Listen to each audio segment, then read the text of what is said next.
Agora, em circunstâncias religiosas, o último teste de Abraão. Depois dessas coisas, Gênesis 22 já, né? Depois dessas coisas, pôs Deus a Abraão à prova. E lhe disse, Abraão, este lhe respondeu, eis-me aqui. Acrescentou Deus, toma teu filho, teu único filho, Isaque, a quem amas, e vai-te à terra de Moriá. Oferece-o ali em holocausto sobre um dos montes que eu te mostrarei. Levantou-se, pois, Abraão de madrugada, e tendo preparado o seu jumento, tomou consigo 2 dos seus servos e a Isaque, seu filho. Rachou a lenha para o holocausto e foi para o lugar que Deus lhe havia indicado. Ao terceiro dia, erguendo Abraão os olhos, viu o lugar de longe. Então disse aos seus servos, esperai aqui com o jumento. Eu e o rapaz iremos até lá, e havendo adorado, voltaremos para junto de vós. Tomou Abraão a lenha do holocausto e a colocou sobre Isaque, seu filho. Ele, porém, levava nas mãos o fogo e o cutelo. Assim caminhavam ambos juntos. Quando Isaque disse a Abraão, seu pai, meu pai, respondeu Abraão, eis-me aqui, meu filho. Perguntou-lhe Isaque, eis o fogo e a lenha, mas onde está o cordeiro para o holocausto? Respondeu Abraão, Deus proverá para si, meu filho, o cordeiro para o holocausto. E seguiam ambos juntos. Chegaram ao lugar que Deus lhe havia designado. Ali edificou Abraão um altar. Sobre ele dispôs a lenha, amarrou Isaque, seu filho, e o deitou no altar em cima da lenha. E estendendo a mão, tomou o cutelo para imolar o filho. Mas do céu lhe bradou o anjo do Senhor, Abraão, Abraão. Ele respondeu, eis-me aqui. Então lhe disse, não estendas a mão sobre o rapaz, e nada lhe faça, pois agora sei que temes a Deus. Porquanto não me negaste o filho, o teu único filho. Tendo Abraão erguido os olhos, viu atrás de si um carneiro preso pelos chifres entre os arbustos. Tomou Abraão o carneiro e ofereceu em holocausto em lugar de seu filho. E pôs Abraão por nome aquele lugar, o Senhor proverá. Daí dizer-se até o dia de hoje, no monte do Senhor se proverá. O que nós temos aqui, meus amigos? O teste de fogo de Abraão. Não é? O primeiro ponto que chama atenção para nós aqui é que Abraão ele é provado por Deus a oferecer o filho da promessa em sacrifício, mesmo contrariando a religião de Deus. A religião de Deus nunca pediu sacrifício humano, mas aqui Deus está pedindo diretamente para Abraão. E aqui entra um ponto fundamental. Por mais que Abraão falhasse muitas vezes, quando Deus falava para ele, ele fazia. Ele cumpria. Tá certo? Abraão, como nós, sendo pecador, tropeçava, errava, falhava. Mas quando Deus falava para ele algo, ele ia lá e cumpria. Esse cumprimento pela fé. Quando ele cumpria pela fé, ele era bem sucedido. Quando ele cumpria pela sua própria força, ocasionava uns problemas. E aqui, Deus falando diretamente com Abraão, Abraão pode não entender nada. A gente falou, né? A certeza das coisas que se esperam. Ele não está entendendo nada. Mas ele o quê? Ele tem certeza na palavra de Deus. Ele vai obedecer. E aí a gente vê a fé de Abraão em ação. Né? Ele pega, leva o seu filho, e lá no verso 5, quando ele pede para os servos ficarem, olha o que ele diz. Eu e o rapaz iremos até lá, e havendo adorado, voltaremos para junto de vós. Por mais que ele soubesse que ele teria que sacrificar o filho lá, ele sabia que ele iria voltar com o seu filho junto. De que maneira ele não fazia ideia. E a gente imagina que para Abraão, quando ele recebe essa ordem de Deus, para ele ali Isaac já estava morto. Imagina ele ter que ir com ele, né, esse caminho aí, quantos dias foram? 3 dias. E com essa angústia, né, eu vou ter que sacrificar meu filho. Para ele, Isaac já estava morto ali. Era como se já tivesse morto, tá certo? Porque ele ia ter que sacrificar. Só que lá em Hebreus capítulo 11, verso 17, olha o que o texto diz pra gente lá. Lê pra gente, Betinha, Hebreus 11, 17. Pela fé, Abraão, quando posto à prova, ofereceu Isaque. Aquele que acolheu as promessas de Deus estava a ponto de sacrificar o seu único filho. Olha assim, vamos voltar naquela ideia, né? O que está em jogo aqui? A vinda do Messias. A vinda do Messias está em jogo. Então, quando Deus pede para sacrificar Isaac, ou seja, é tudo de mais precioso que poderia existir. Porque era o único herdeiro de Abraão pelo qual viria o Messias. Ou seja, o que está em jogo aqui é a vinda do Messias. Ou seja, se Isaac é morto, como é que vai vir o Messias? Tá certo? Porque ele é o filho da promessa. Então imagina a cabeça de Abraão. Eu vou ter que sacrificar ele, mas esse aqui também é o filho da promessa, através dele vai vir o Messias, que vai resolver o problema do pecado. Imagina a angústia desse pai, não é? Mas pela fé, ele o quê? Crê na palavra de Deus. E crê mesmo que se ele tivesse que sacrificar de fato Isaac, Deus iria o quê? Ressuscitar. E ia dar vida novamente para Isaac. Por isso que ele diz, voltaremos para junto de vós. Ele não diz, eu vou voltar. Não. Nós voltaremos juntos. Porque Abraão aprendeu a confiar em quem? Em Deus. Ele aprendeu o que foi fé. Lembra que a gente falou? A mente ocidental gosta de definições. Mas a mente oriental, ela prefere descrições. Como que Abraão aprendeu a fé? Num relacionamento com Deus. Não foi pela definição. É a certeza das coisas que se esperam. É a convicção de fatos que não se veem. Não. Ele aprendeu fé caminhando com Deus. Andando com Deus. É assim que a gente pode também aprender a confiar em Deus. Se a nossa religião se baseia em apenas ir à igreja, em apenas cumprir o que Deus pede, cumprir o que está escrito na palavra de Deus, mas não num relacionamento vívido com Deus, nós podemos ficar a nossa vida inteira na igreja, mas não saberemos o que é fé. Porque a fé, ela vem de um relacionamento íntimo com Deus. Concreto com Ele. Genuíno. Não de cumprimento de regras e formalismos, mas de relacionamento pessoal. Anda na minha presença e ser perfeito. Anda comigo e você vai ser perfeito. Quer saber o que é fé? Anda comigo. É assim que nós aprendemos o que é fé. E foi assim que Abraão aprendeu o que é fé. Porque lá é dito, né? No verso 8 agora. De novo a gente vê a fé de Abraão em ação. Quando ele diz ali, né? O filho pergunta, eis o fogo e a lenha, mas onde está o cordeiro para o holocausto? Abraão diz, Deus proverá para si, meu filho. E olha que coisa interessante. Quem que está levando o cordeirinho aqui, Isaac, para o sacrifício? É Abraão, não é? Quem está provendo o cordeiro para o sacrifício? Abraão, certo? Mas aqui Abraão aprendeu o que é fé. Porque quando o filho pergunta, ele fala, Deus proverá o quê? Para si. Não serei eu que vou prover. Eu estou te levando aqui, mas não sou eu que estou provendo. É Deus que vai prover para si. O cordeiro para o holocausto. E eles seguiam juntos. Abraão, ele decide confiar a vida inteira dele nas mãos de Deus.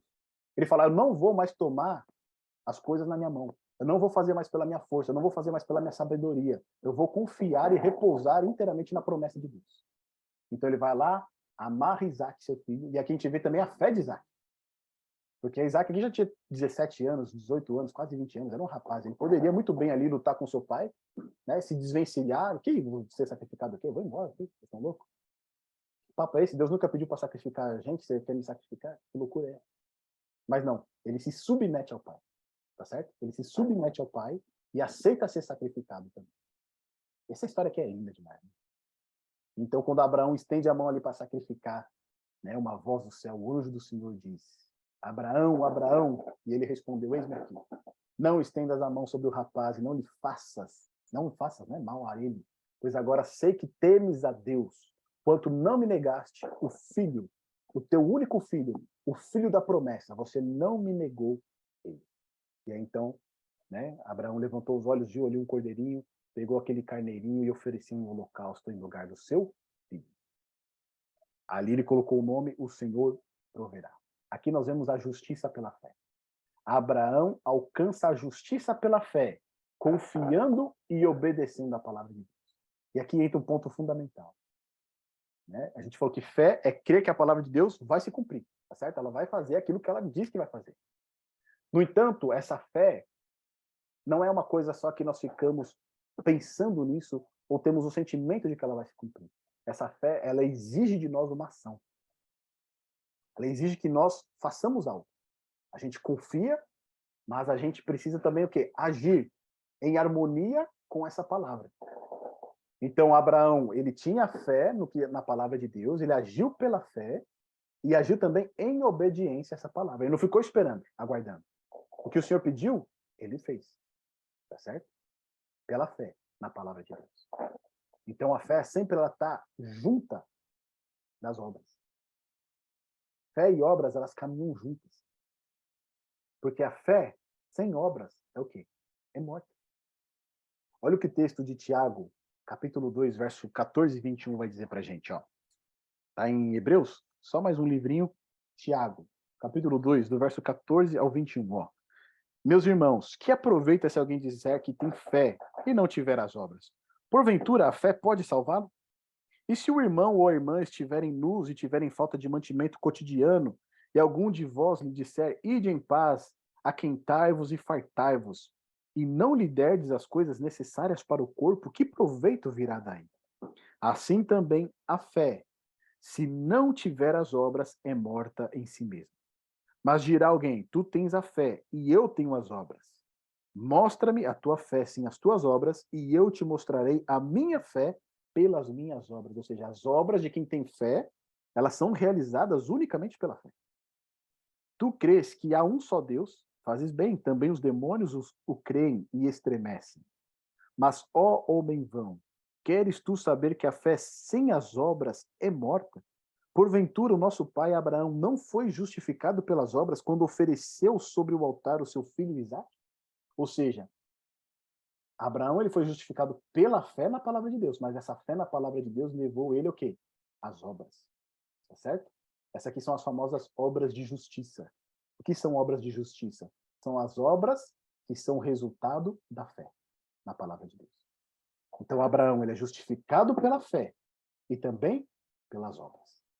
Porque se ele não tivesse agido, se ele não tivesse ido, obedecido ao que o Senhor pediu, ele não poderia ser justificado por fé. Elas estão conectadas, tá certo? Diante disso, meu amigo, olha só. No último teste, Abraão, então, ele ganhou um 10, tá certo? Passou perfeitamente pelo teste. Deus decide colocar a fé de Abraão em prova. Depois de altos e baixos em seu relacionamento com Deus, o patriarca agora revela que aprendeu a viver pela fé. Não negando o filho da promessa. Antes, pela fé em Deus e sua palavra, Abraão demonstrou por obras que a sua fé em Deus e seu amor eram maiores do que o amor por Isaac. Fantástico, não é? Não adianta só dizer que temos fé, porque se as nossas obras não testemunharem dessa fé, a nossa fé está morta. Abraão aprendeu a ter uma fé viva, uma fé que resultava em obras de justiça, não da carne, mas das obras de Deus. Quando a gente olha para a história de Abraão, a gente vê altos e baixos, né? Ele dá um grande passo ali de demonstração de fé quando sai de Harã e vai para Canaã, mas na sequência vai para o Egito e mente para o faraó. Depois, ele não escolhe as melhores terras, deixa para o seu sobrinho Ló, confia em Deus, que Deus vai cuidar dele e dá um passo de fé. Mas logo na sequência, toma Agar como mulher para trazer o filho da promessa. Por fim, ele confia totalmente em Deus e ali ele alcança o quê? A fé perfeita. Tá certo? Porque ele entregou aquilo que ele tinha de mais precioso para Deus. Ele entregou a vida inteira dele nas mãos do Senhor. Então, a vida de Abraão é uma vida de justiça pela fé, depois justiça pelas obras. Justiça pela fé, justiça pelas obras, até ele alcançar a justiça pela fé. Assim também é a nossa vida. Altos e baixos. Muitas vezes tem coisas que nós falamos, eu vou fazer isso para o Senhor. E nós vamos lá, empenhamos a nossa força, o nosso esforço, aquilo que a gente pode fazer. E às vezes o resultado é pouco, né? E a gente fala, puxa vida, Deus não está comigo, Deus não está me abençoando, Deus não está do meu lado. Mas será que Deus pediu para você fazer isso? Não é? Por outro lado, Deus pede para a gente fazer algo, a gente faz, e aí a gente vê Deus agindo, Deus trabalhando de uma maneira que a gente nem poderia imaginar. E mais do que isso, né? Quando a gente vai pela justiça, pelas obras, é muito mais esforço. Quando a gente vai pela justiça, pela fé, é Deus que carrega o nosso fardo. Então, esse trabalho ele é leve. Por quê? Porque ele é fruto da nossa fé. Assim como Abraão, nós temos altos e baixos. Mas o que o Senhor quer que o Senhor espera de nós é que nesse relacionamento de altos e baixos, nós finalmente compreendamos a viver pela fé, a confiar inteiramente em Cristo, a depender inteiramente dele e não confiar na nossa força. Tanto para nós termos mais alegria, tanto para nós termos, né, não tanto peso nas nossas costas, mas para nós entrarmos numa íntima comunhão com ele. Andar na presença dele e ser o quê? Perfeito. Afinal de contas, o que é fé e como alcançar a justiça pela fé? O que é fé nós vimos a princípio, né? É crer que a palavra de Deus vai cumprir aquilo que ela diz que vai cumprir. Isso é fé. E a justiça pela fé? Como é que a gente alcança a justiça pela fé? O exemplo de Abraão ilustra para nós. Uma entrega, uma obediência, uma entrega total a Deus. Uma confiança total em Deus. Eu não confio mais em mim, eu não confio na minha força, eu não confio no que eu posso fazer, mas eu entrego tudo ao Senhor. Aquilo que o Senhor pedir, eu vou fazer. Isso é justiça pela fé. Nós vimos no último estudo que foi justificação pela fé. Adão e Eva, eles foram perdoados pela fé. Abraão, ele recebe a justiça pela fé. A justiça é o quê? Cumprimento da lei. Como é que ele cumpre a lei? Pela fé. Acreditando na palavra de Deus e obedecendo ela. Não confiando em si mesmo. Se no último estudo a gente teve, né, a definição da justiça própria, qual que era a justiça própria? É tentar alcançar por si mesmo a promessa que somente Deus e a sua palavra podem realizar mediante a fé. Isso é justiça própria. É você tomar da mão de Deus aquilo que ele quer fazer. Tá certo? Aquilo que ele prometeu. Eu vou fazer para minha força. Por outro lado, justiça pela fé, nós temos a melhor definição de justiça pela fé, que é a definição que Ellen White traz para nós. É a obra de Deus ao lançar a glória do homem no pó e fazer pelo homem aquilo que ele por si mesmo não pode fazer. Ou seja, tudo aquilo que você acha que você tem de bom, tudo aquilo que você acha que você é capaz, Deus pega isso e lança no pó. Não é nada. E agora que você não confia mais nas suas forças, eu vou fazer por você. Tá certo? Eu vou fazer por meio de você. Fazer pelo homem aquilo que ele por si mesmo não pode fazer. O perdão de Deus é algo que a gente não pode obter por nós mesmos. Isso é justificação pela fé. A justiça de Deus, que é o cumprimento da lei pela fé, nós não podemos fazer por nós mesmos. É unicamente através de Deus. É Deus que realiza em nós o querer e o efetuar segundo a sua boa vontade. Recapitulando o nosso estudo, entendemos que fé é crer que a palavra de Deus vai se cumprir. Abraão iniciou um relacionamento com Deus pela fé, ao sair da sua parentela. Na segunda aprovação, o patriarca, tendo a vida em risco, logo se voltou para a justiça pelas obras. A vida do pai da fé foi de altos e baixos, assim como a nossa vida é. Por fim, Abraão demonstrou inteira confiança em Deus ao obedecer a sua palavra. Pela fé, Abraão foi justificado e considerado justo por Deus. Esta fé, no entanto, sempre foi acompanhada das obras da justiça. Tá certo? Não é uma fé morta, mas é uma fé seguida da obediência na palavra de Deus. Quando Abraão foi provado para sacrificar o seu filho, Deus ali, né, interrompeu e poupou Abraão desse sacrifício, né, o filho da promessa. Deus viu, não, agora eu sei que você teme a Deus, né? Agora eu sei que você confia plenamente em mim. Então Deus, ele poupou Abraão de uma tragédia dessa que era sacrificar o seu filho para demonstrar que de fato Abraão agora andava com Deus, tinha fé em Deus. Mas esse sacrifício do qual Abraão foi poupado, o próprio Pai Celeste não poupou o seu filho. Ele entregou o seu único filho, o filho da promessa, o descendente da mulher. O Pai entregou por todos nós em uma cruz. Aquilo que Abraão fez, mas que não foi permitido chegar até o fim, o nosso Pai Celestial foi até as últimas consequências para que eu e você pudéssemos experimentar a justificação pela fé. Mas mais do que isso, Deus, através de Cristo, nos permitiu agora obter a justiça pela fé. O cumprimento da lei por meio da fé no nosso Salvador. Nós não temos nada para oferecer a esse Deus. Nós não temos nada que possa nos fazer recomendados a este Deus que é santo, que é puro, que é justo. Tudo que a gente pode fazer é trapo de imundície. Mas pela fé no Salvador, nós não somos apenas perdoados, mas também podemos ter uma vida justa, íntegra, perfeita. Esse é o nosso Deus. Esse é o Deus a quem nós servimos. Uma indicação de leitura aqui para vocês, meus amigos. Fé e obras, tá bom? Todas essas indicações aqui que a gente está tendo nesse estudo, a gente indicou no estudo passado o Caminho a Cristo, hoje Fé e Obras. Esses livros você consegue ler online, tá bom? No vídeo aqui que está no YouTube, na descrição dele, tem um link ali para você ler esses livros online, tá certo? E nesse livro aqui, Fé e Obras, como entender o equilíbrio. Ellen White, ela traz o seguinte, ó, o pecador é salvo pela fé com obras ou sem obras? As obras humanas contribuem para a salvação? Se somos salvos somente pela fé e não pelas obras, por que a fé sem obras é morta? Você entende realmente o papel da fé e das obras na salvação e na vida cristã? Poucos cristãos compreendem o assunto da salvação. Por causa disso, sentem-se inseguros quanto à sua salvação. ou apegam-se a uma falsa segurança. Fé e obras apresenta com clareza e simplicidade a parte de Deus e a parte do ser humano na salvação. Tá certo? Então essa leitura aqui ela é fundamental para você. Muitos falam, sou salvo pela fé, não preciso fazer nada, tá tudo certo. Tá certo? Já outros têm medo, né, porque transgridem a lei e agora eu quero obedecer para poder alcançar a salvação. Então como é que a gente consegue lidar com essa questão? Esse livro aqui é magnífico, ele é perfeito para você entender esses pontos, tá bom? E um hino para você também. Jesus contemplará a fé. Essa aqui é a indicação do louvor. E aí você fala, mas por que você está indicando o livro e está indicando louvor aqui agora nesses estudos? Para aumentar a sua fé, meu irmão. Para que você tenha uma fé vibrante, tá certo? E aqui tem um trecho que diz assim, sim, creiamos no que Deus nos prometeu, pois desonra nunca trouxe ao nome seu. Ele cumprirá promessas que nos deu. Cristo nossa fé contemplará.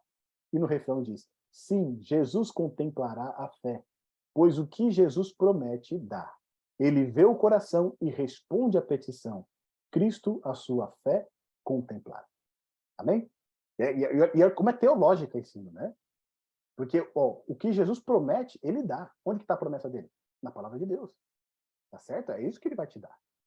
Então, olha aqui, né? Esses hinos, eles são aqui teológicos, e é por isso que a gente está indicando para vocês também. Tá bom, meus amigos? Esse foi o estudo de hoje. O nosso próximo estudo aqui, a gente vai finalmente entrar no ponto, né? No ponto principal do nosso estudo, que é, vamos lá, aqui, ó.